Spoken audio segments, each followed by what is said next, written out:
All right, we got a special episode today. We don't usually do Wednesdays, but I reached out to a couple special guests, and I'm most excited about this one because I believe we met on the Offside Hockey Talk show, and we didn't really get to talk much there. So I thought, why don't we bring it over to Orion? So, my special guest, why don't you introduce yourself, who you are, what you do, what your show is? Let's hear all about it. Yeah. Hey, everyone. My name's Antonia. I'm the host of my own podcast, That Hockey Chick.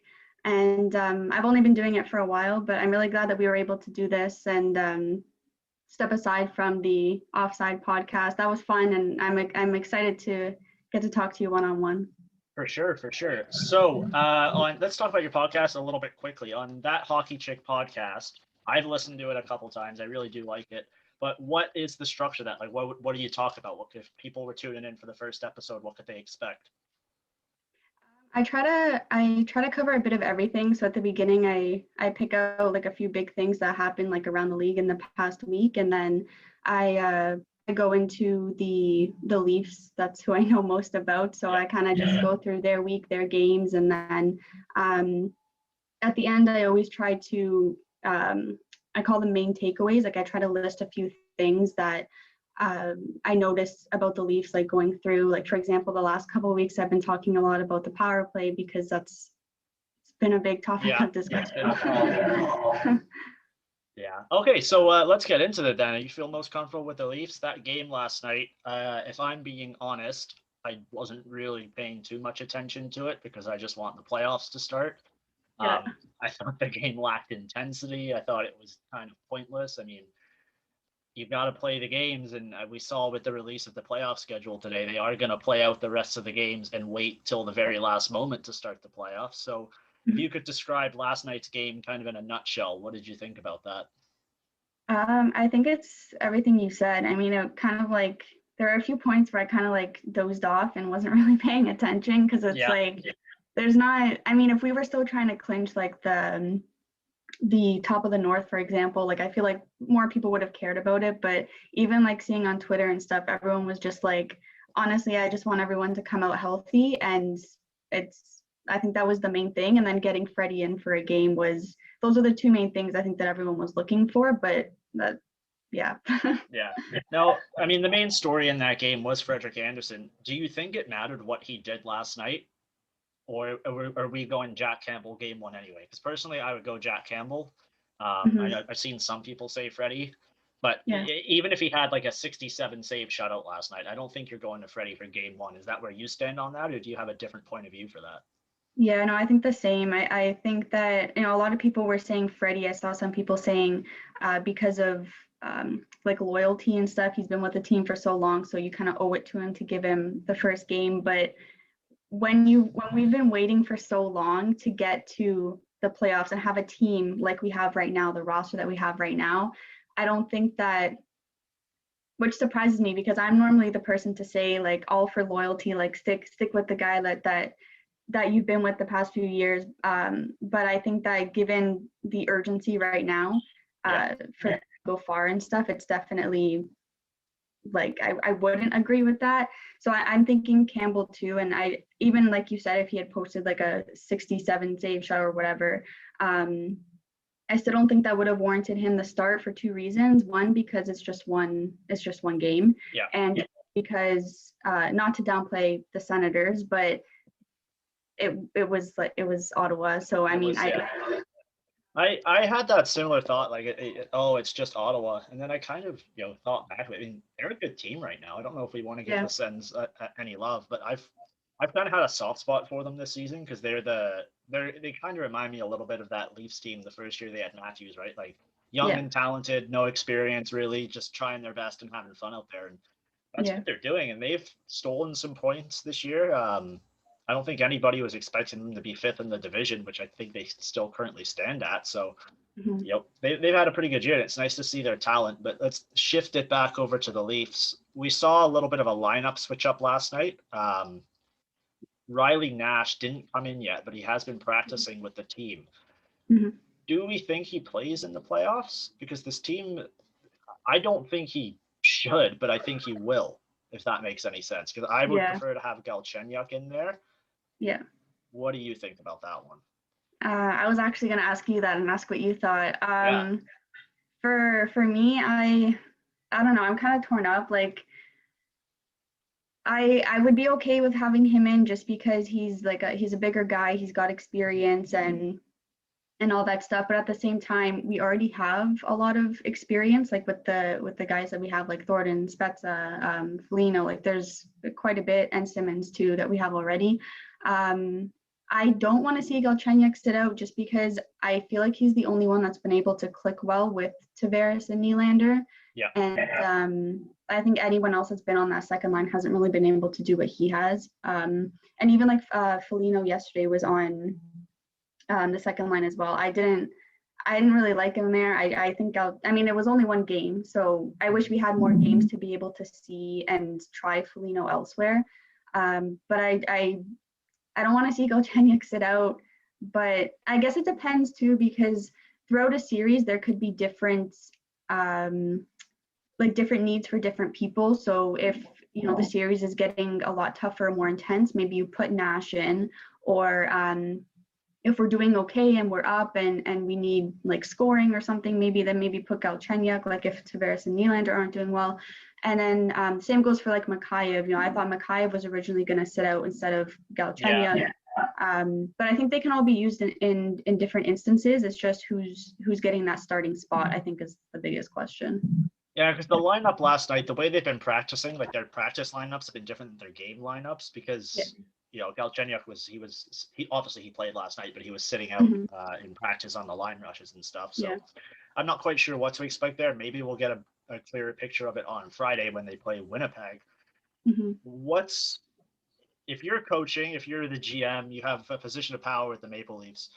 What are you thinking going into this game against the Jets? Because last time it got a little bit nasty, and we saw Boston pretty much play the Providence Bruins a couple days ago. They scratched everybody. Are we resting guys on Friday? Because our first playoff game isn't for a week. So the NHL, for some reason, wanted to do that. So are we, what do you think? Because the Jets are in the same boat too. They're going to want to be healthy going in. So do you think there's a mutual understanding between the teams of, okay, let's not kill each other before the first round?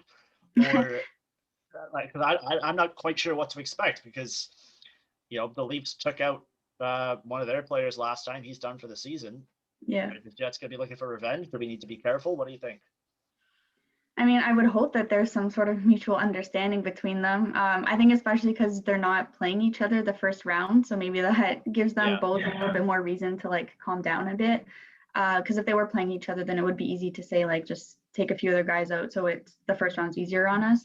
I don't know though, because I know like Keith was saying that he's worried that they're already getting too much rest between the last game and the start of the playoffs, which I kind of agree with, because with the Leafs, whenever they've had long breaks before, you never know what Leaf team is gonna show up after a long break. So there's definitely like uncertainty and a risk there. I don't know though. I feel like I would just put them in just to give them the game time, but maybe like lower their minutes a bit and play other guys a bit more if that's possible. I don't know. I don't really see like a glaring reason for them to not play them. So yeah, and I think they're playing Campbell too. I could be wrong. I'm pretty sure that's what I saw. Yeah, I think Campbell is getting that start from what I see and reported, but you never know. Yeah. What do you think? It's going to be I don't think it's going to be as an aggressive game or as tough a game as I'm making it out to be. I think it's going to have the same feeling as the Ottawa game that just happened. I think it's going to lack intensity. It's, these teams, they're not really playing for seeding. They're not playing for anything. They're just playing to finish out the season. If anything, we're going to see the playoff lineup and, see if they can click. I wouldn't be surprised if Keith line shuffles a lot. He's going to want to try some different things. But it's going to be tough. It's going to be tough to tell against Winnipeg because they haven't been the greatest team the last 10 games. They're on a little bit of a losing stretch. So from their point of view, they're probably going to want to look to get clicking, which I think is where we might get caught and see some overreactions that we all know and love in the Leafs Twitter nation, where I think some of the overreactions this season have just been great. Like the team's lost, less than 20 games all season. Let's calm down.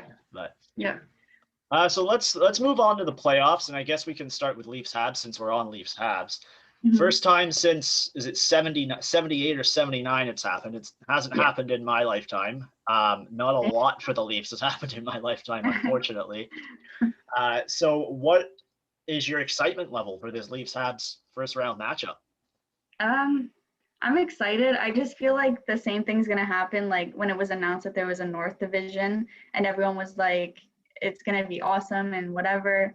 I feel like, for example, relating it to the North Division thing, it like the North Division, in my opinion, it didn't live up to the hype that everyone was like putting on it. After the first like few weeks, I was like, Yeah, okay. it got real repetitive real quick. I was like, okay, bring on the Bruins, bring on Crosby, like whatever. So yeah, so like in terms of that, I am excited, but I feel like I would be just as excited if it was one of the other teams instead. I don't know if that's just because like I never experienced like a Leafs Habs series, so I don't know if maybe I'm not getting it. And you nailed that on the head, right? Because people are saying, oh, the Leafs Habs, they got all this bad blood. And like, well, I've never really seen that. Like the closest thing I saw was when Colton Orr knocked over 3 guys with 1 punch. Like that's, the closest rivalry I've seen is the Leafs and the Bruins because they met in the playoffs that in my lifetime. Obviously, historically wise, it is the Habs. So, but I hate Montreal. I can't stand them. I think they're they're a decent team. I just for some reason I can't stand them, so I am excited for it. But the excitement level is there. If you're the Leafs, what's the one thing we got to be careful of going into this series? That's a tough question. I think there's a couple of things that they need to let's hear it. work on.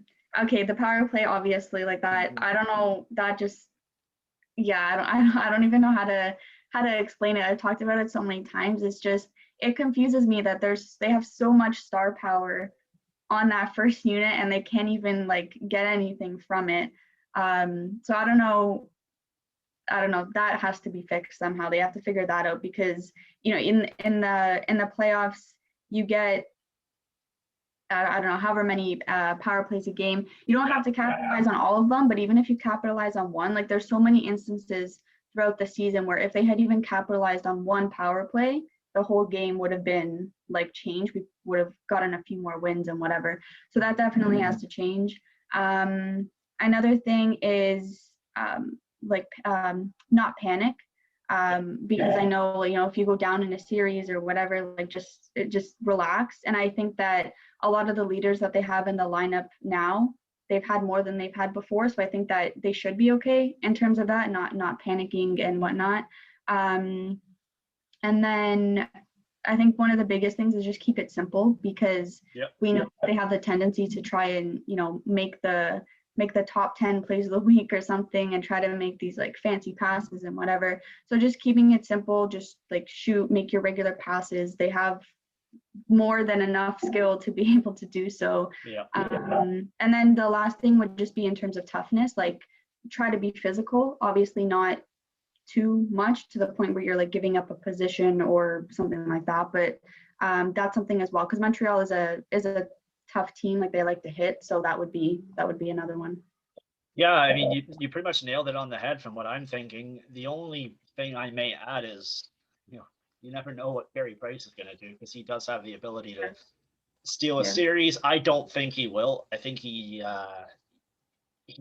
been overrated for a couple of years now. I don't know if you'll agree with that, but he does have the potential to steal a series. He's still a great goaltender. If he goes back to his 2014 form or his Olympic form, then it's going to be tough, even with the amount of goal scoring the Leafs can generate.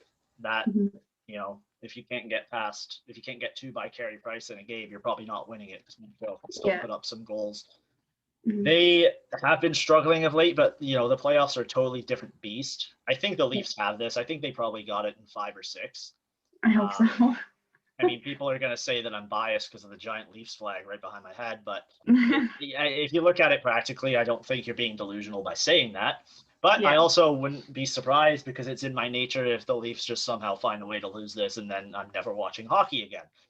So what other, the Leafs and Habs aren't on TV. What other playoff series are you excited for? I'll just kind of let you take it away here if you want to name another series you're excited for. Because I got my eye on one. I got my eye on that Tampa, Florida series.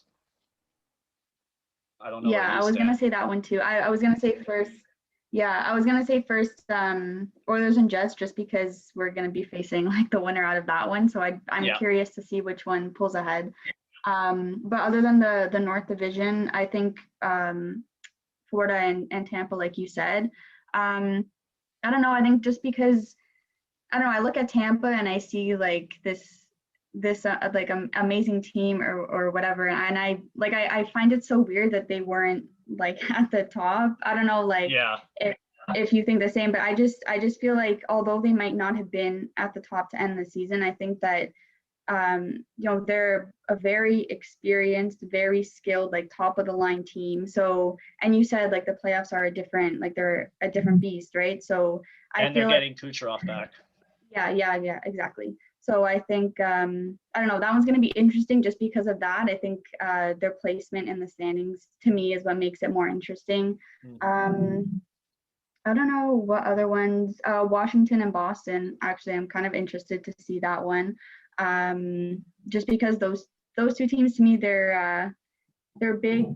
They're like big, like tough teams, and to see them to kind of go head to head, I'd be curious to see that one too. On Yeah, that series, do you think Boston's going to get what it deserves with Chara finally hitting Boston and seeing what other teams who played Boston in the playoffs have to deal with? Because Chara never got a cross-checking goal ever in the history of the playoffs. I mean, he probably has, but it just feels like it. He's been punching people and all that. Do you think Boston's finally going to get a taste of what they've been dishing out the last decade or so, and how they're going to react to that? I hope so. I think they'll be able to like react to it fine. I think they're built, but like I hate saying this about Boston, but I think they're built well enough that they'd be able to like handle themselves. But I definitely want them to get like a taste of their own medicine. And if they're knocked out of the first round, I'd be a happy person. I don't like seeing Boston still around in the playoffs. I'm kind of hoping, Washington. I don't want to make it to the Final Four, and then there's Boston staring right at you, waving with a grin on their face because we all know what's going to happen. It gets exhausting seeing that, and I really hope it does. This leads to the Leafs being in the Final Four. I don't know where you stand on that, but there are a couple other playoff series. I don't think any more like too exciting. So I'll ask you this: which team is a kind of a sleeper team for you? Which one should we have our eyes on? Who we can expect to do something that we might not have thought was going to do something? That's a tough question. Yeah, no, I get what you're saying. I don't know. I think like I haven't really watched much of any of the other divisions, but Right. I mean, I think, geez, I don't even know. Because when I look at it, I'm looking at the not the Central, these new divisions hurt my head. The Honda West. I'm looking at that, and I'm looking at the Wild because I think they've had a good year, but it's all been focused on Kaprizov and not the team in general. And I think they're like it's a tough division they're in, but they're going to give the Knights a run for their money. And then I look over and I don't know if they're a sleeper team because they're first place in the NHL, but the Hurricanes, I think they're going to make some noise. Okay, that's what I was gonna say. I'm interested to see how far they're able to go. Yeah, I was gonna say that. I was also looking at Minnesota. I was looking at the West Division in general, just because, like, I don't know. I feel like that division is not. I could be like completely off base here, but I feel like that division is not. I feel like it doesn't hold the same kind of competitiveness or like intensity as the other divisions. Like I kind of look at it and like I feel like the games are gonna be boring. I don't know. That's just right. It makes sense. Like whenever I watched games from either any of the other three divisions, I felt like I was watching a different league at times. And that division definitely was like the least. I don't want to say least interesting, but didn't hold my attention the longest. Right, like. If there were games on, I wouldn't find myself tuning into a Minnesota Wild game. Yeah, exactly. It didn't have that draw. And maybe they can make some noise in the playoffs to change that. So we'll get you out of here soon. I got two more questions. And I will start with this one. A lot of the narrative this year was that the North Division is weak. It's not the strongest division. What do you think of that? Because I have my opinion of one, there's actually no correct way to measure the strength of a division. I think that's ridiculous talk. But I get what people are saying. So was the North Division weak? Was it too strong? Where do you stand on that? Okay, so first off, I agree with your point where like it's kind of impossible to measure because the teams aren't, you're not playing every team, so there's no way to say, like, we don't know how the Leafs would have done against Colorado, for example, or Vegas because they never played them. But I think overall, I don't agree. I can see what people are saying. I would like agree on the terms of saying that the North Division might have been the least strong out of all of them. Yeah. I don't think that it's a weak division. So like I feel like it's lowest on like I don't know, competitiveness or intensity, whatever you want to measure it on.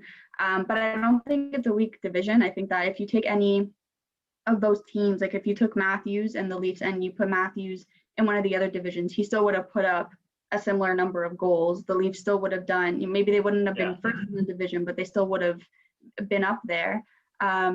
And then I just think also, if you look at Ottawa, for example, they're actually I think Vancouver's at the bottom, but whatever. You look at Ottawa, for example, bottom team of the North Division. They're still, like you said before, they're still a good team. They're still a competitive team. They still put up a fight. It's not like the North Division is made up of a bunch of AHL teams. They're all still extremely competitive, extremely skilled, talented. McDavid and Matthews, the two players who are having record-breaking seasons, come from the North Division. And I don't know, I just think that the level of skill is still there.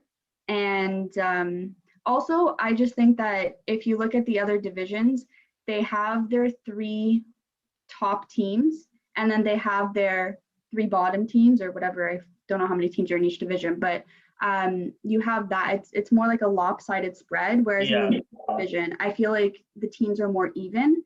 And maybe that's why it felt like it was weaker. But I just think that the other divisions were kind of lopsided, where you have Pittsburgh, Boston, and Washington, for example. Obviously, those are like hugely successful teams, big teams. But then the other teams in their division, they're not anywhere near them. So maybe that's why they seemed like they were more difficult.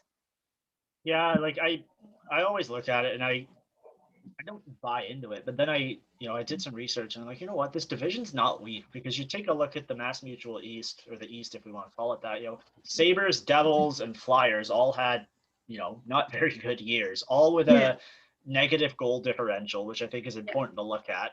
You take a look at, if you look at the North, Ottawa, Calgary, and Vancouver were the bottom three.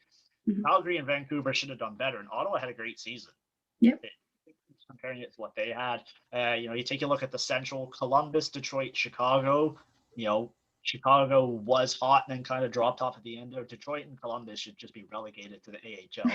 And then you look at the West. The West was a joke. Arizona, LA, San Jose, and Anaheim were all awful this year. They have, St. Louis is in a playoff spot, but they're technically not a 500 team, because they're, if you take away those the extra OT points, they're 26 and 29, which should you be in the playoffs with that? Probably not, but you are. So it's kind of a funny narrative about that.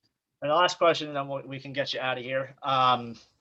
What did you think of this season? I know it's a kind of a loaded question, but not just from a Leafs perspective, from an NHL perspective, because we're almost near the end. Well, actually, we're a week away from the end because of Vancouver, but we're near the end of games that matter.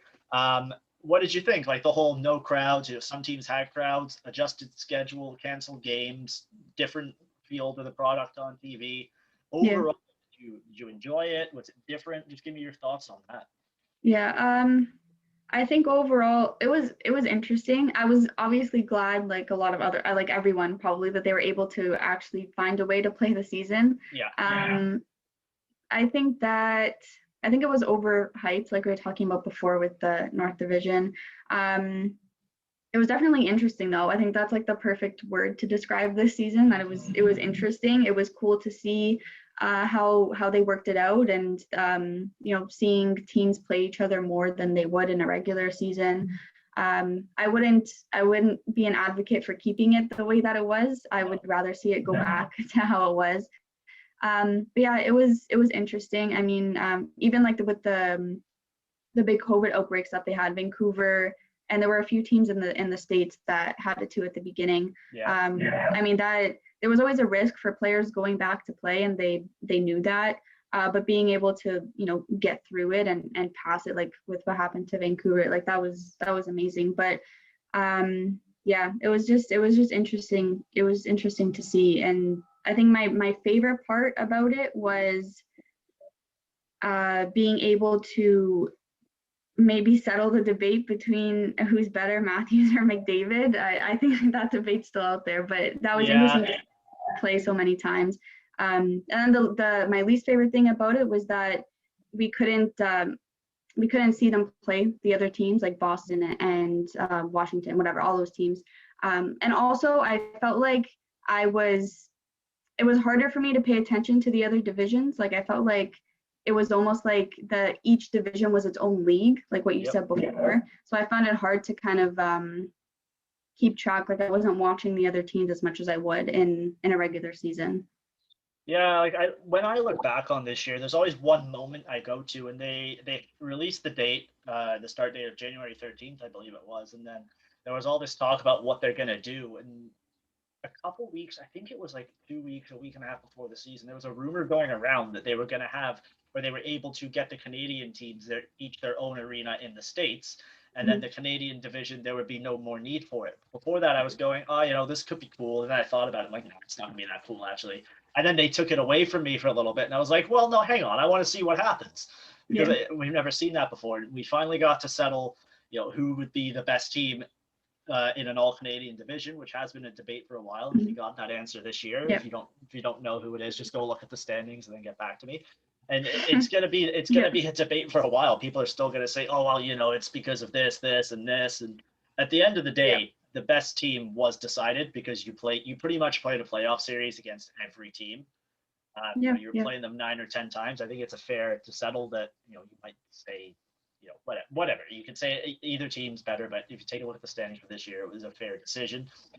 And I'm just, I'm happy they were able to play because it was driving me nuts just hearing all the talk. As soon as that puck dropped, it was good.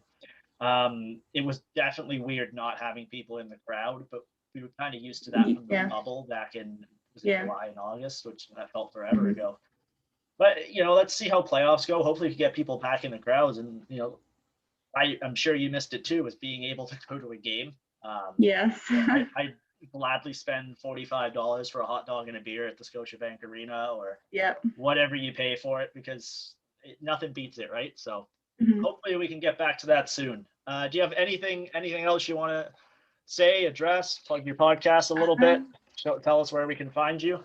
Yeah, my podcast is it's pretty much everywhere. I advertise like the Apple Podcasts and Spotify the most because those are like the most used. Yeah, you can go find it there. And every Monday I release a new episode, weekly episodes. Yeah, it's fun. Actually, I wanted to say one more thing about the fans that you were talking about. Yeah, for sure. I wanted to ask you, so you were saying like hopefully the fans can come back in, which I agree too. But do you think that like how much of an impact do you think it would have on the Leafs? Like we know that like when the fans are in the building and the Leafs are winning, like it's crazy. But we also know that when the Leafs are there or when the fans are there and they're losing, that it can be like a pretty brutal crowd. For the playoffs, for example, how do you think that would, like, do you think it would affect them a lot or it wouldn't like affect them that much? I think it's almost whenever I talk about the fans this year, it takes me back to this one moment, and I was at what did they call it? The game that was dedicated to the next generation game. I was at the Carolina one where they won 8-6 after going up 3. I was there. I was there too. Yeah, like they were up. It was perfect. You'll be able to relate to this. They were up 3-0, then tied 3-3, then down. Then they were down, and that was the crowd that I'd been in that experienced the most dramatic like ups and downs. Because when they were down, the Leafs were playing terrible. When the crowd was booing, it was bad. I remember I think they tied up the game, and then Carolina called a timeout. And the building was super loud and all that. And then right off the face-off, Marner goes and scores a goal literally 7 seconds later after the timeout. And my dad turns to me and goes, wow, that was the worst timeout in the history of the NHL. I go, well, yeah, did you hear the crowd? and the crowd was into it. They were rocking. So the long-winded answer is yes. I think the crowd would make a massive difference, because we forget these kids are, you know, they're my age. They're 23, 24. Some of them are 25. Some of them are 22. A couple teenagers still on the team. Yeah. And you also look at the players that are playing for the Leafs this year that haven't played for the Leafs with a crowd. I'm sure Wayne Simmons would love to fight in front of a full crowd or score a goal. That's true. Yeah. But Thornton would probably love to do that. You know, there's a couple other players who would love to do it. Campbell got to experience it a little bit last year, but he's not on the run he's on now. Like, if he makes an amazing cross-crease glove save in the playoffs this year, that'll probably be the first time he hears a building, you know, chant his name. Maybe it helps Freddie a little bit. Maybe Matthews does get to 50 if there's a crowd in the building, because it gives him a little bit of extra push. But I definitely do think a crowd would help. And when it comes to the Final Four, these American teams are going to have crowds in the building soon. Yeah. Is that going to make a difference? Is it going to throw them off? Is it going to help them? I guess we'll see. But no, that's a good question. It kind of got me missing being in the building. Yeah. No, I'm just sad. Honestly. But whatever. So thanks for coming on. That was great. Nice little chat. It was nice to talk to you outside of someone else's show. And we'll definitely have you on again for sure.